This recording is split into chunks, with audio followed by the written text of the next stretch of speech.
Kind of a busy day in the NFL that we're going to cover all here on Verts. My name is Harrison Graham. Are the Bengals now shifting their intentions toward trading Trey Hendrickson? We get you caught up on that. Plus, the Eagles and the Texans make an interesting trade, so we'll break that down for you guys as well. And also, we are closing in on 11,000 subscribers here on Verts. We're 176 away.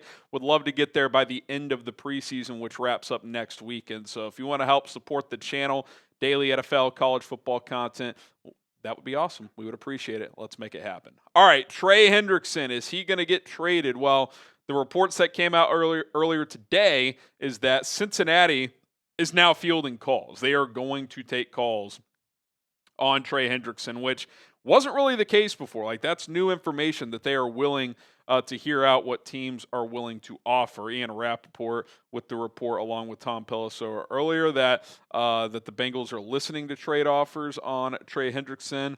He said it's unclear if the NFL sack leader will be playing elsewhere in 2025, and a trade will be a challenge, but time will tell. Diana Rossini added this, that the Bengals have been actively engaged in trade discussions surrounding Trey Hendrickson. Sources tell her and Paul Dinner, who's the Bengals reporter for The Athletic. According to teams that have reached out, Cincinnati isn't only seeking draft capital in return, they're also targeting defensive players and a potential deal. In other words, if they're going to lose their best defensive player, they at least want to get some player on defense back. And I'm just like, you're not going to get major draft capital and a good player. You might get an okay pick and a decent starter.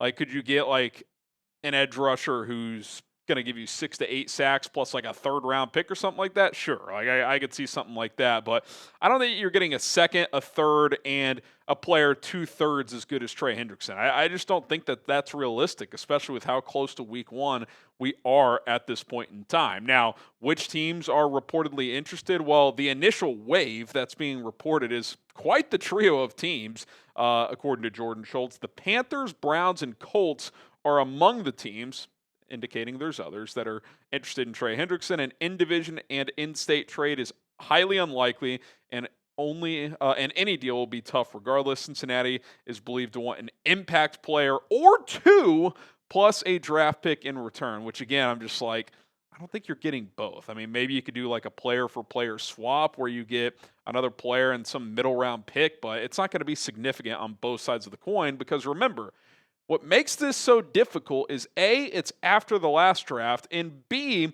the team trading for Hendrickson has to meet his contract demands to make it worthwhile. So there's teams willing to pay him that, but they don't want to trade a haul, then pay him back, because it's kind of a double whammy for these NFL teams when it comes to that. Now, as far as these three teams go that are reportedly interested, per Jordan Schultz, let's just kind of break it down. So Carolina, I could see it to an extent. I don't think Trey Hendrickson makes them a contender, but they're in a bad division. Big year for Bryce Young. Their quarterback doesn't cost much money. Even if Bryce Young isn't the guy, you're probably resetting at quarterback there with the draft pick next year. So Trey Hendrickson making $30-35 million isn't going to swallow up your cap too much, because you'd probably be on a rookie quarterback deal next year anyway. So I kind of get it. They need to beef up that defense. I feel like they're a year away from making a move like this, but I could see it. I don't see the Browns' thought process at all. You still have the Deshaun Watson contract anchoring down your salary cap. The quarterbacks you do have that can play this year, I don't think can lead this team to the playoffs. Sure, a Myles Garrett, Trey Hendrickson pairing, that's going to keep you in a lot of games because they're going to be virtually unblockable coming off the edge. But what are you going to do? Win every game 13-10? I just don't think that is a realistic scenario to be a playoff team. I mean, maybe you're in the wild card mix with Trey Hendrickson if your quarterback is just like a game manager, whether that's Joe Flacco or Kenny Pickett or someone else, Shedeur Sanders. But I don't get that from Cleveland. Plus, like Schultz said, interdivision trade, that seems like a long shot. The Colts out of these three does make the most sense, although when you don't have your clear answer at quarterback, it's kind of hard to justify a big splash like this. Obviously, Lou Anarumo is the Colts defensive coordinator. That's who's been the Bengals DC. with Hendrickson's success these last few years. So that connection is there. The Colts feel at least a little closer than these other two teams in terms of potentially making the playoffs. But with the uncertainty at quarterback with Daniel Jones and Anthony Richardson, that seems like a stretch as well. Got to think other teams are interested. Jordan Schultz said among the teams, so I'm sure others have called. But again, if you're the Bengals right now, I'm not sure what leverage you think you have. I just don't see it for Cincinnati. What cards do they hold? These teams around the league are looking at them like, you guys are trying to win this year. Your defense stinks. The draft is already past us. Like, he's 30 years old. He wants, at least 2 years guaranteed of north of $30 million on those 2 years. You expect us to give you a haul and match that contract demand? Like, the season starts in less than 3.5 weeks. It's just the Bengals don't have that many cards to play. So the way I see it, they've got two realistic options. One, they can pay Hendrickson what he wants, or at least close enough where he ultimately agrees, because Jordan Schultz also reported that he would prefer to stay in Cincy. If you guarantee that second year on a new deal, that might get the job done. Maybe that gets him over the finish line. Or you settle for a mid-trade package, like, hey, we'll give you a third and an average player, and you just take it. Or just a second straight up. You're not getting a 1, and you're certainly not getting a high 2 plus an impact player. Not at this point in the calendar. It's just not a realistic proposition. So I think Cincinnati's misplayed this from the start. They should have paid him last summer. Probably could have got him at like $25 million per year this time a year ago. Now he wants in the mid-30s because the market has exploded. You've got the money. You don't want to pay it. I just don't know what they're doing. I do not know what they're doing, and they can only blame themselves because they've had plenty of time to figure this out, and they've just failed to do so. Fill in the blank. Trey Hendrickson will play for the blank in 2025. Will it be the Bengals? Will it be one of those teams that Schultz reported? Will it be someone else? You got to think that if they're going to trade him, it's going to have to be pretty quick here. So we'll continue to cover it here on 4 Verts.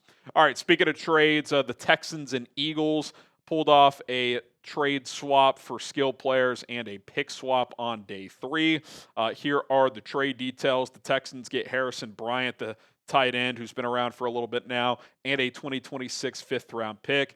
They send John Metchie, the receiver, to Philadelphia, and a 2026 sixth-round pick. So Philadelphia basically moves back around in the draft next year to acquire John Metchie and ship out Harrison Bryant, a guy who may not have made the roster anyway. I do get this more so from Houston's standpoint because they needed a tight end after losing Brevin Jordan to an injury.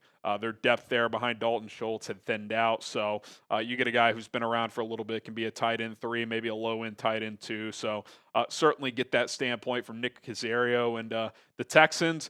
I'm not fully sure what the Eagles' plan is here. Now, it's not like they gave up much for him. Bryant had kind of slipped on their depth chart. At best was going to be tight end 3, possibly tight end 4, may not have even made the team.